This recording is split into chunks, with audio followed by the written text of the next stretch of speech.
예수님과 제자들이 탄 배가 갈릴리 바다를 횡단하고 있습니다. 그런데 예기치 않는 큰 풍랑이 바다 한 중앙에서 일어나는 것입니다.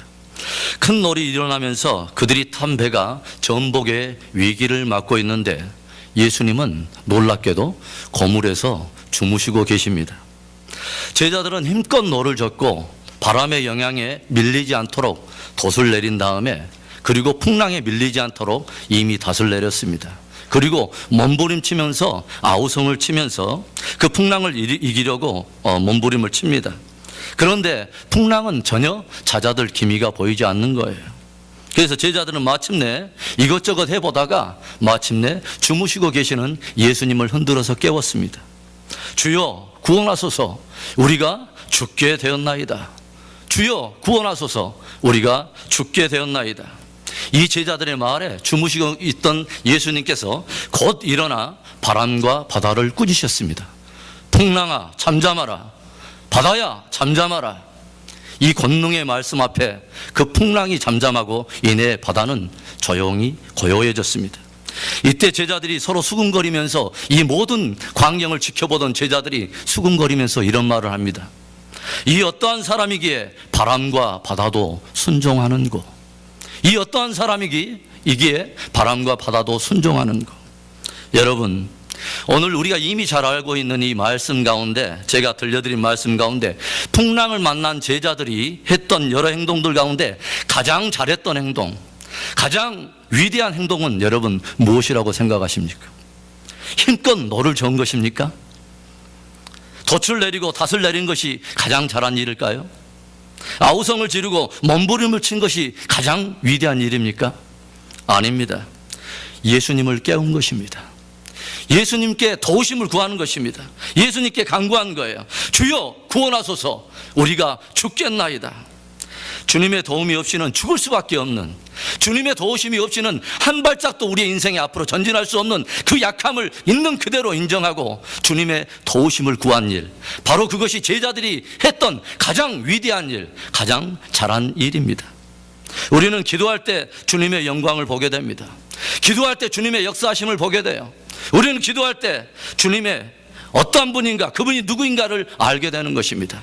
이 어떠한 사람이기에 바람과 바다도 순종하는 것, 믿는 성도들에게 가장 중요하고 가장 축복된 일이면서도 오히려 믿는 사람들 가운데 가장 소홀히 여겨지는 것 중에 하나가 기도가 아닐까 하는 생각을 해봅니다. 기도하며 인생 승리하는 저와 여러분들 되시기를 다시 한번 주의 이름으로 축원합니다. 오늘 바울 사도가 에베소 교회와 성도들 위해 하나님께 간절히 기도하고 있는 곳은 어디냐면 바로 로마의 감옥이죠. 아주 추운 냉기가 서늘하게 차 있는 로마의 한 지하 감옥입니다. 그런데 그는 감옥에 갇혀 있지만 오히려 감옥 밖에 있는 많은 성도들을 위해서 간절히 지금 기도하고 있는 것입니다. 이 노사도 바울이, 쇠사슬에 매인받은 이 노사도 바울이 굳이 감옥에서도 무릎 꿇고 기도하는 이유가 무엇일까요? 감옥에서 기도하지만 은밀하게 나의 기도를 들으시는 하나님이 계시기 때문입니다. 감옥에서 갇혀서 내가 은밀히 기도하지만 어떠한 쇠사슬에도 매인바 될 수 없는, 시공과 공간을 초월해서 역사하시는 그 하나님이 내 기도를 들으시기 때문에 은밀한 곳, 갇혀진 곳, 나 홀로 은밀하게 갇혀있는 바로 그곳에서도 하나님 앞에 간절히 기도를 드리고 있는 것입니다. 모든 족속에게 이름을 주신 하나님 아버지 앞에 비논이라고 시작하고 있는 이 바울의 기도는 우리 가운데 역사하시는 능력대로 우리의 모든 구하는 것이나 생각하는 것에 더 넘치도록 능히 주실 하나님께 비논이라고 말씀하시면서 바로 그에게 영광이 대대로 영원 무궁하기를 원하노라 하며 이 기도를 끝맺음을 하고 있습니다. 저와 여러분이 믿는 하나님이 어떠한 분입니까? 하나님은 우리가 구하고 생각하는 것에 더 넘치도록 능히 주실 수 있는 분이십니다. 바로 그것을 믿기에 저와 여러분이 기도하고 있는 것입니다. 그렇다면 오늘 사도 바울이 감옥에서 무릎을 꿇고 간절히 기도한 바로 그 절실했던 그 기도의 내용이 무엇일까요? 감옥에 갇혀서 사슬에 매인받은 이 노사도 바울이 무릎 꿇고 간절히 기도했던 그 내용이 무엇이냐는 거예요. 그것은 바로 에베소 교회와 성도들이 영적으로 강건해지고 그들의 속사람이 강건하기를 간절히 구한 것입니다. 하나님, 귀한 성도들의 속사람이 강건해지기를 원합니다. 하나님, 우리 성도들, 에베소 성도들이 정말 속사람이 강건케 되기를 원합니다. 간절히 구하고 있는 것입니다. 하나님 앞에 기도하면서 그들에게 또 도전하고 있는 것이죠. 너희 속사람을 강건케 하라. 너희 속사람을 강건케 하라. 우리 한번 따라서 해보겠습니다. 하나님, 내 속사람을 강건케 하옵소서. 그렇다면 우리들의 속사람이 강건해지려면 우리는 어떻게 해야 합니까? 어떻게 해야 우리의 속사람이 강건해질 수 있을까요? 첫째로 성령의 충만함을 입어야 합니다. 우리 옆에 분들을 바라보고 다시 한번 인사 나눕시다. 성령 충만합시다. 시작. 바울은 에베소 교인들이 육체적으로 건강하고 또 잘 먹고 잘 사는 것, 그리고 그들의 평안한 삶을 위해서 기도한 것이 아닙니다. 물론 의식주나 건강 문제, 자녀 문제, 사업 문제, 우리에게 필요한 것이기 때문에, 중요한 것이기 때문에 반드시 기도해야겠지만, 사도 바울이 기도하고 있는 것은 무엇보다도 속사람이 강건하지 않으면 삶 속에서 승리할 수 없다는 것을 알기 때문에, 속사람이 강건하지 않으면 신앙생활에서 승리할 수 없기 때문에 이것을 알고 있는 사도 바울은 간절하게 기도하고 있는 거예요. 하나님이여, 저들의 속사람을 강건케 해 주옵소서. 어떻게 해야 속사람이 강건해집니까? 16절의 말씀을 우리 함께 읽어봅니다. 시작. 그 영광의 풍성을 따라 그의 성령으로 말미암아 너희 속사람을 능력으로 강건하게 하옵시며. 우리의 속사람은 성령의 충만함을 입어야 우리의 속사람이 강건해집니다. 성령의 충만함을 입고 능력을 받아야 우리의 속사람이 강건해지고, 우리의 속사람이 강건해져야 죄를 이기고 세상을 이기고 정욕을 이길 수 있는 거예요. 성령의 충만함을 입지 않으면 어려서부터 하나님 앞에 드려진 나실인일지라도, 블레셋 1,000명을 나귀 턱뼈 하나로 그들을 모두 도륙한 화려한 경력을 가지고 있는 삼손일지라도 작은 들릴라라고 하는 그 여인의 정욕을 전혀 이길 수 없고 힘없이 무너지게 돼 있는 거예요. 성령의 충만함을 입지 않으면 골리앗을 때려 눕히고 백전백승, 나갈 때마다 백전백승, 모든 전쟁에서 승리한 화려한 이 다윗조차도 정욕의 노예가 되고 포로가 되어서 여인의 그 정욕, 여인을 그 바라보는 안목의 정욕을 이기지 못하고 결국은 범죄하게 되는 것을 우리는 보게 됩니다. 성령의 충만함을 입지 않으면 떵떵거리면서 그렇게 주를 따르겠다고 장담하던 베드로도, 말고의 길을 잘라내던 그 담대한 용기도 다 사라져버리고 작은 여자아이 앞에서 힘없이 예수님을 부인할 수밖에 없는 것입니다. 성령의 충만함을 입어야 저와 여러분은 증인의 삶을 살 수 있어요. 성령의 충만함을 입어야 주의 일을 우리는 할 수 있어요.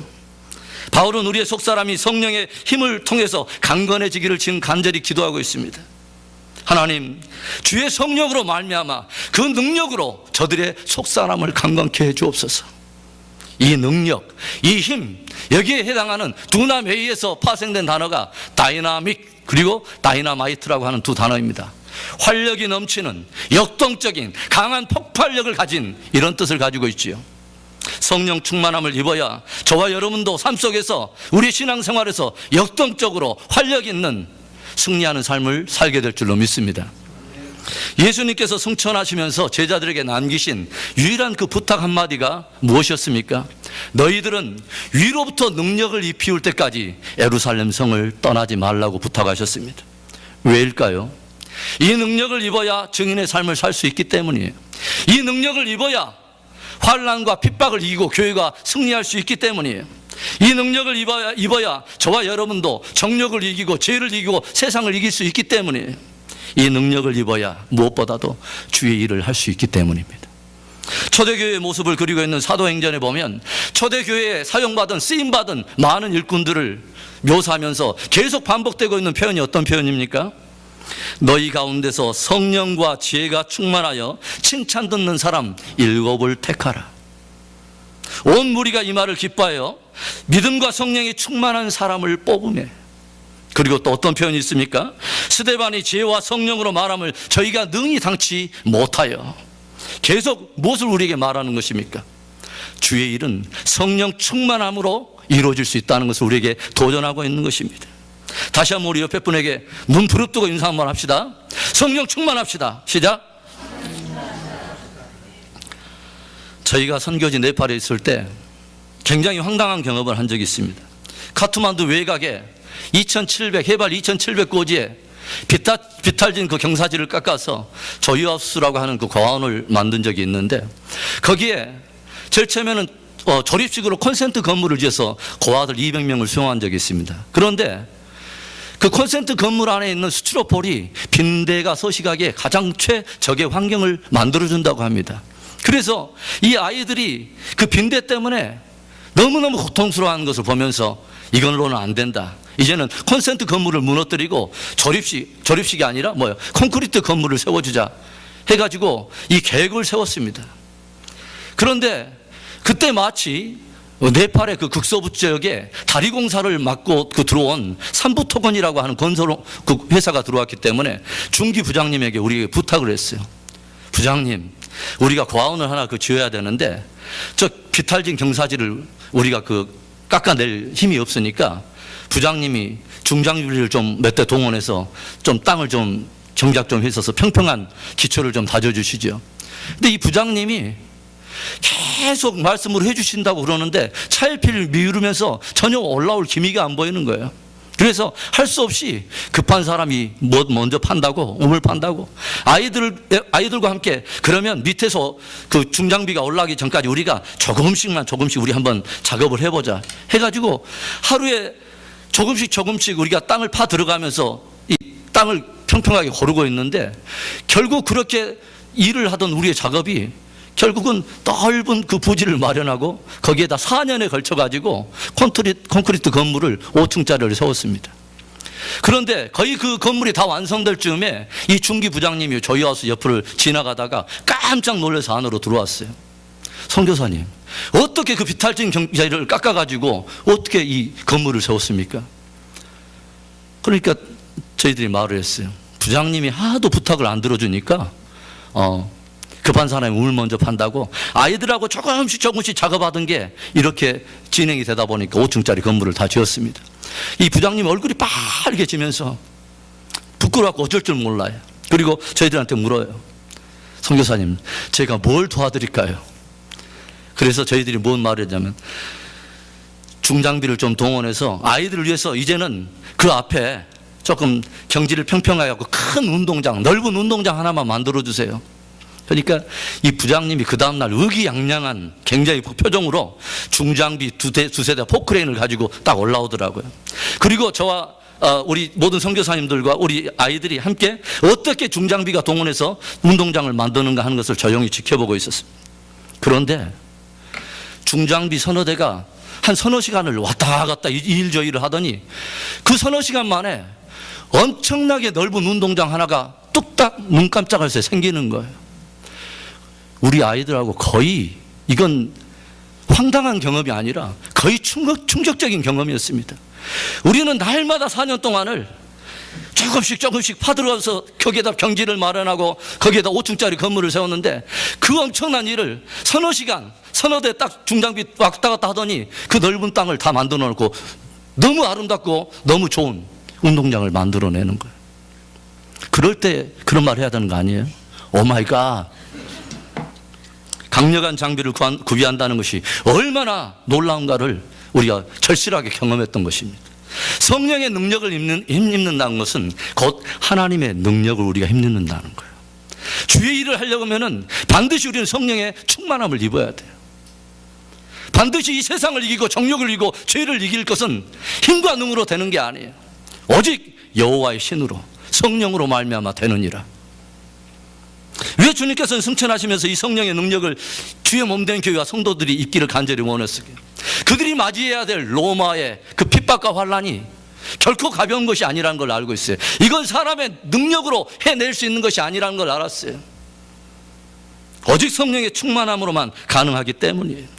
그래서 하나님의 이 약속을 붙든 제자들이 간절히 오순절날 성령이 임하기 전까지 약속을 이제 주셨으니까 하나님이 알아서 역사하실 거야 라고 말하지 않고, 약속을 붙들고, 성령의 이 약속을 붙들고 120명의 사람들이 다락방으로 들어가서 간절히 성령의 강림을 구했더니, 하나님께서, 신실하신 그 하나님께서 오순절날 성령으로 그 성도들을 축복하시고, 그 성령 받은 성도들은, 초대교회 성도들은 모든 환난과 핍박과 모든 세상과 정욕을 다 이겨내고 세상 가운데 예수 그리스도의 복음의 능력을 마침내 드러낸 것입니다.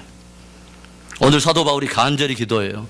성령으로 말미암아 그 능력으로 너희 속사람을 강건케 하시기를 우리가 원하노라. 저는 저와 여러분들이 서로 이런 기도를 중보했으면 좋겠어요. 하나님, 우리 목사님 성령으로 그 속사람을 강건케 해 주옵소서. 우리 장로님, 권사님, 우리 모든 재직들, 우리의 자녀들이 성령으로 충만케 되어서 우리 자녀들이 맞이할 그 시대를 여러분 보지 않으십니까? 그들이 맞이할 시대는 결코 가볍지 않는 시대예요. 그들이 극복해야 될 그 어려움이라는 것은 우리의 세대가 극복해야 될 것보다 훨씬 더 위험하고 훨씬 더 무거운 것일 수도 있어요. 무엇으로만 이길 수 있다고 생각하세요? 주님은 또다시 그 동일한 말씀을 오늘 우리 교회에 저는 주시고 있다고 생각합니다. 위에서 능력을 입히울 때까지 너희들은 간절히 성령을 구하라.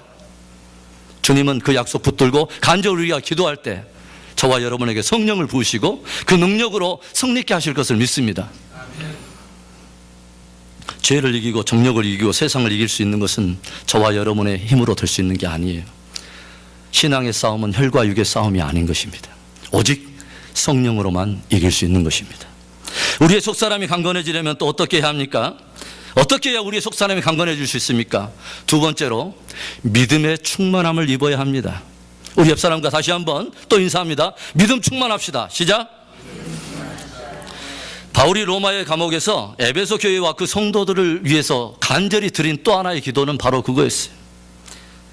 믿음으로 말미암아 그리스도께서 너희 마음에 계시기를 원하노라.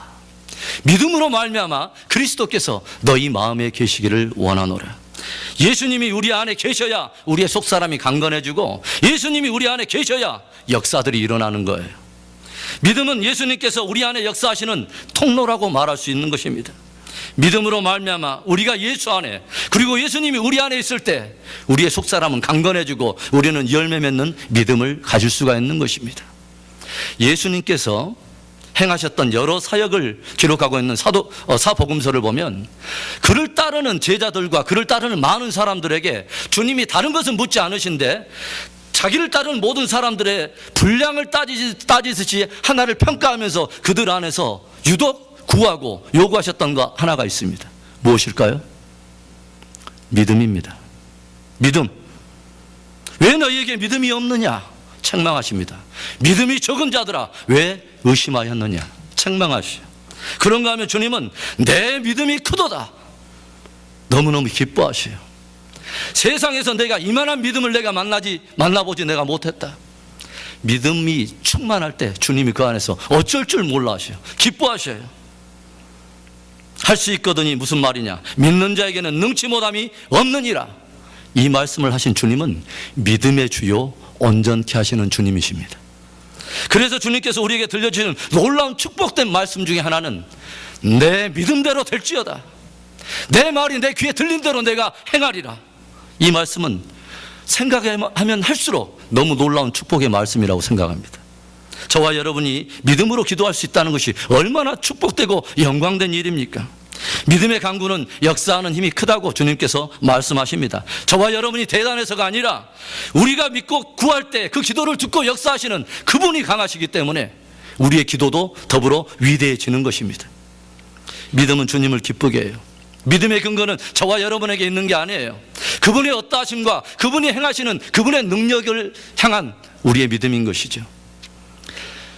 부모는 자녀들이 부모의 능력을 믿고 신뢰할 때 굉장히 기뻐해요. 자녀들이 만일 우리 어머님은, 우리 아빠는 이것을 절대로 하지 않으실 거야, 그리고 이건 절대로 하실 수도 없을 거야, 여러분 그 말을 자녀들에게 들을 때 마음이 굉장히 해피하신가요? 절대 그렇지 않습니다. 마음이 착잡합니다. 그런데 이 자녀들이 우리 아빠는 이것을 반드시 해내실 거야, 우리 엄마는 이것을 반드시 하실 거야 라는 말을 들으면요, 부모의 마음은 자녀들이 부모를 신뢰하는 그 믿음을 듣고 너무나 기뻐하고 자녀들이 자기를 믿어주는 그 고백대로 이루어주고 싶은 마음이 마음에서 막 일어나는 거예요. 한국에서 제가 전도사 시절일 때 교회에서 밤늦게까지 막 사역하다가 이제 집으로 돌아오는데 5층 아파트까지 막 계단을 막 올라가요. 지친 몸을 이끌고 밤늦게 올라가는데 방 안에서 이 계단에 울려 퍼지는 이 공명으로 막 소리가 들려요. 아이들의 소리가, 이 작은 아이들의 소리가. 아빠가 오늘은 왕꿈트리를 꼭 사갖고 오실 거야. 그때 우리 아이들이 왕꿈트리를 굉장히 좋아했어요. 우리 아빠는 왕꿈트리를 꼭 사갖고 오실 거야. 제가 마음이 너무 하루 종일 사역하다 보니까 지쳐가지고 올라가는데, 그런데 이 안에서 그 계단에 막 공명으로 이 소리가 들리는 거야.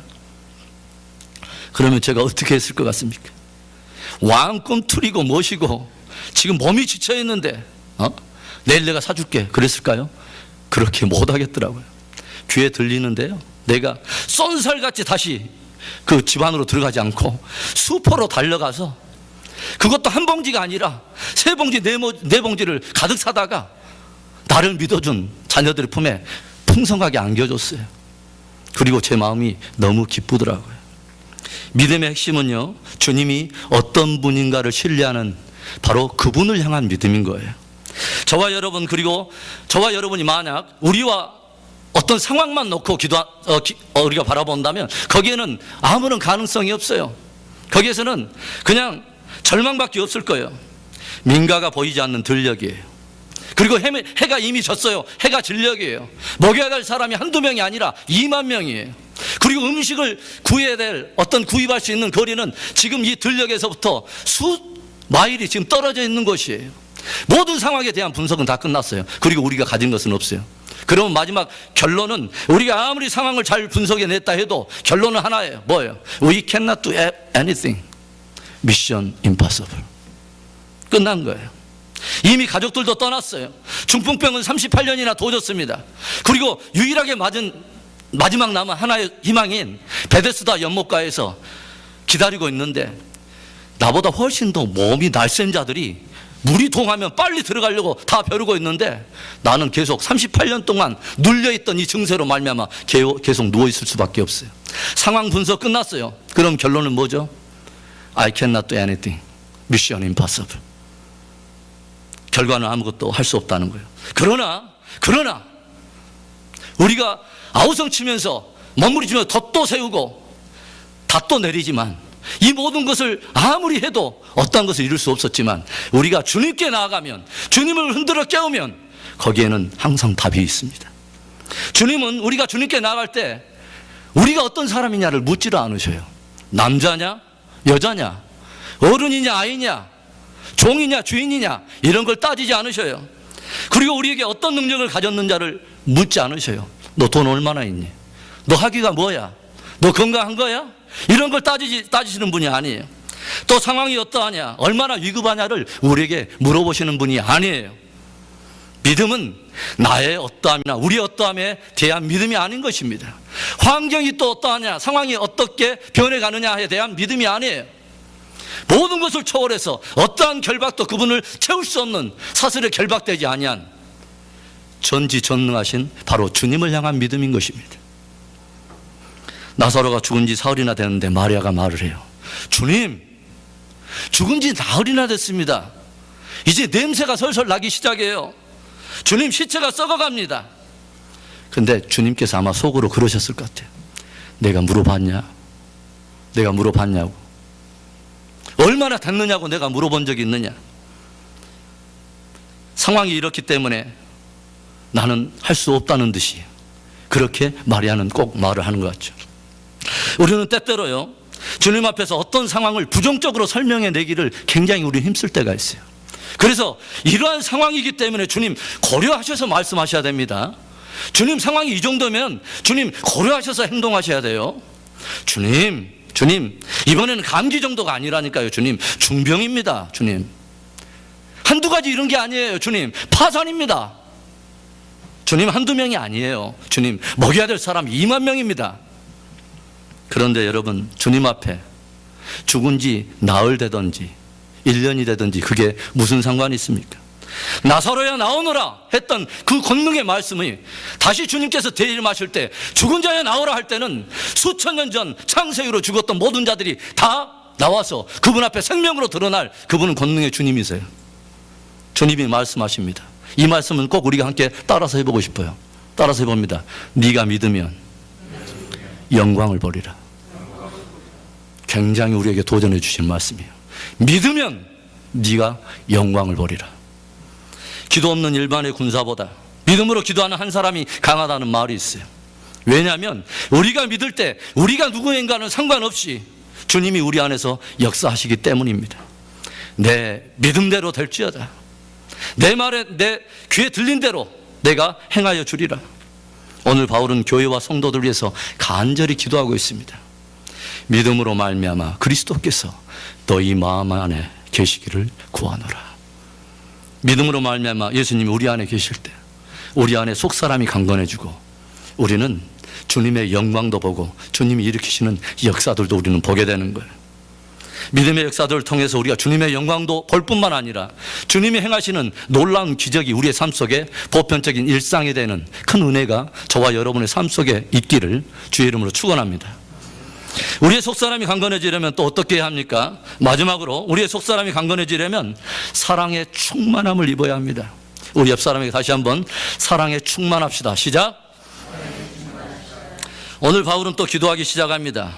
너희가 사랑 가운데서 뿌리가 박히고 터가 굳어져서 능히 모든 성도와 함께 지식에 넘치는 그리스도의 사랑을 알아 그 넓이와 길이와 높이와 깊이가 어떠함을 깨달아 하나님의 모든 충만하신 것으로 너희에게 충만하게 하시기를 구하노라.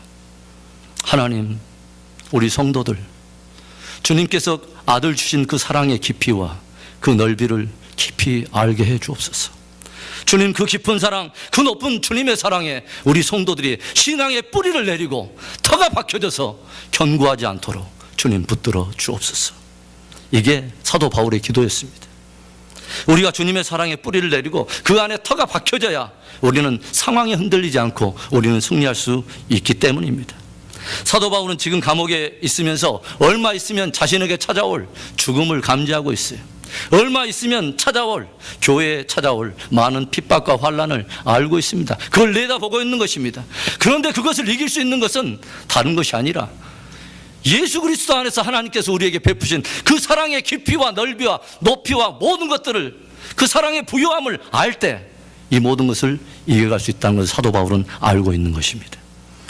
경제가 우리의 인생을 흔들고 불식간에 찾아온 질병이 우리의 건강을 흔들 때, 생각지도 못한 자식의 문제가 우리의 마음을 흔들어 놓고 미래에 대한 두려움이 폭풍처럼 우리의 인생을 위협할 때 우리는 어디에 우리 신앙의 뿌리를 내려야 할까요? 어디에 우리의 신앙의 뿌리를 내려야 우리는 이기고 우리는 승리할 수 있습니까? 바로 그리스도의 사랑의 뿌리를 내려야 우리는 흔들리지 않고 승리할 수 있는 것입니다.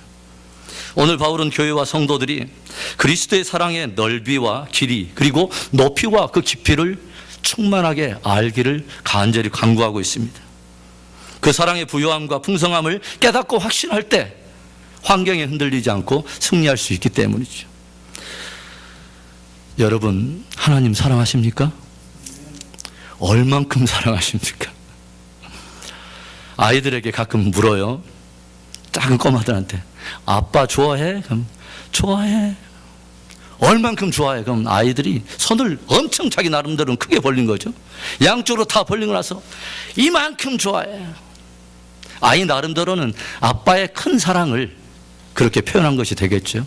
어떨 때 사탕 하나라도 사주고 뭐라도 마음에 드는 것을 딱 해준 다음에 아이에게 또 묻습니다. 얼마나 좋아 아빠가? 하늘만큼 땅만큼 좋아요. 그리고 이제는 팔도 뒤에까지 한번 휘저은 다음에 뒤에 옆구리까지 돼가지고 이만큼 좋아요. 하나님의 사랑은 얼마나 넓을까요? 하나님의 사랑은 얼마나 넓을까요? 흔히 사람들이 하는 사랑을 가리켜서 핑퐁 사랑이라고 말해요. 하나 넘겨주면 나도 하나 넘겨주는 거야. 2개 넘겨주면 나도 2개 넘겨주는 이런 핑퐁 사랑. 그러나 주님은 이 정도의 수준을 사랑이라고 말하지는 않습니다. 마태복음 5장 46절의 말씀에 이런 말씀이 있죠. 너희를 사랑하는 자를 사랑하면 무슨 상이 있으리요? 세리도 이같이 아니하느냐? 하나님을 모르는 이방인들도 그 정도 수준의 사랑은 한다는 거예요. 주님이 우리에게 보여주신 그 사랑의 넓이가 어느 정도입니까? 죄인이라고 손가락질 당하고 외면당하던 세리를 품어주는 사랑이에요. 몸을 팔고 웃음을 파는 천한 여인 막달라 마리아를 외면하지 않으시고 품에 품어주시는 사랑이에요. 고아나 과부, 그리고 세상에서 소외당하면서 사람들이 눈길 한번 주지 않는 불쌍한 자들을 넉넉하게 세심하게 품어주시는 넓은 사랑이에요. 마지막 십자가에서는 죽음을 맞이하는 그 강도에게 오늘 밤, 오늘 네가 나와 함께 낙원에 있으리라 믿는 자들을 따뜻하게 품어주시는 그 넓은 사랑이에요. 이 넓은 주님의 사랑이 바로 저와 여러분을 구원하신 것입니다. 집을 나가서 창기와 함께 어울리면서 그 많은 재산을 다 탕진한 그 녀석을 누가 기다립니까? 피를 나눈 형제도 기다리지 않아요. 한때 부할 때 따랐던 친구들도 다 사라집니다.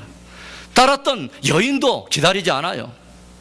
그런데 매일매일 동구 밖에 나가서 그가 떠난 곳을 향하여 눈을 떼지 못하고 국률의 마음을 품고서 기다리고 있는 한 분이 계셔요. 바로 아버지죠. 우리가 철이 들 때쯤에서야 진실로 그 의미를 알고 부르는 노래 하나가 있죠. 높고 높은 하늘이라 말들 하지만 나는 높은 게 또 하나 있지. 낳으시고 기르시는 어버이의 은혜, 푸른 하늘 그보다도 높은 것 같다. 세상에서 가장 큰 사랑, 높은 사랑이라면 부모의 사랑일 거예요. 그런데 성경은 그보다 훨씬 차원이 다른 높은 사랑을 우리에게 보여줍니다. 이사야서 49장 15절의 말씀을 우리 함께 보겠습니다. 여인이 어찌 그 젖먹는 자식을 잊겠으며 자기 태에서 난 아들을 긍휼히 여기지 않겠느냐. 그들은 혹시 잊을지라도 나는 너를 잊지 아니할 것이라. 젖먹는 여인이 어찌 자기 태에서 난 아들을 잊을 수 있겠느냐. 그 높고 높은 그 사랑. 그러나 그가 혹 그 부모가 혹 그 자녀를 버린다 할지라도 나는 너를 결코 버리지 아니하겠다는 거예요. 최근에 한국에 이혼하는 가정이 굉장히 많다고 합니다. 최근 통계청에 의하면 한국의 이혼율이 세계 1위래요. 예전에는 일본과 대만이 1위였는데 그것도 좋은 거라고 우리 한국 사람은 직원은 못 베기니까 기혼 차이가 이혼을 더 많이 해가지고 지금은 1위라고 합니다. 젊은 층의 이혼율도 늘어나지만 황혼의 이혼도 못지않게 늘어가고 있다고 합니다. 사랑의 길이로 따진다면 우리들의 사랑의 길이는 어느 정도나 될까요? 어떤 사람은 결혼식장에서 뒤돌아서는 사람이 있는가 하면 어떤 사람은 신혼여행을 갔다가 갈라서는 사람이 있습니다. 하루 만에 사랑이 있겠죠. 한 달 만에 사랑이 있어요. 어떠한 연유가 됐던지, 그리고 때로는 사람의 마음은 원치 않았지만 원하지 않는 사고와 질병으로 인해서 사랑하는 사람과의 이별을 고해야 되는 그런 때도 있습니다. 이처럼 우리의 사랑은 약한 거죠. 인간의 사랑은 길어야 100년인 것입니다. 그러나 우리 하나님의 사랑은 영원한 사랑입니다. 그 길이가 한이 없는, 끝이 없는 사랑인 거죠. 요한계시록 21장 6절과 7절에 이런 말씀이 있습니다. 나는 알파와 오메가요 처음과 나중이라. 내가 생명수 샘물로 목마른 자에게 값없이 주리니 이기는 자는 이것들을 유업으로 얻으리라. 또 마태복음 28장 20절에는 내가 세상 끝날까지 너희와 함께 하리라. 주님은 약속해 주셔요. 우리의 인생이 끝나고 이 세상이 다 끝나는 날에 바로 그곳에 우리를 기다리고 계시는 분이 있어요. 영원한 복으로 우리를 인도하시려고 바로 끝까지 우리를 붙드시는 귀한 그 주님의 사랑이 있습니다. 영원한 사랑. 한번 택하시면, 한번 부르시면 후회하심이 없는 그분의 영원한 사랑이 저와 여러분으로 하여금 마침내 끝까지 승리케 하실 것을 믿습니다. 지난 한 주간에는 우리 참 많은 일들을 겪었죠. 보스턴 마라톤 대회에서 폭발물 사고로 많은 사람들이 죽었습니다. 그런가 하면 텍사스의 비료 공장에서 또 사고가 있어서 많은 사람이 죽고 많은 사람이 다쳤습니다. 그런가 하면 오바마 대통령의 독성 물질이 묻어있는 우편물이 또 보내지기도 했어요. 위기가 있고 여러 가지 어려움이 있는 이 세상 한복판에서 저와 여러분이 어디에 우리가 뿌리를 내리고 터가 굳어져야 우리는 그런 모든 상황 속에서 우리는 우리의 신앙으로 그것을 극복해내고 이길 수가 있을까요?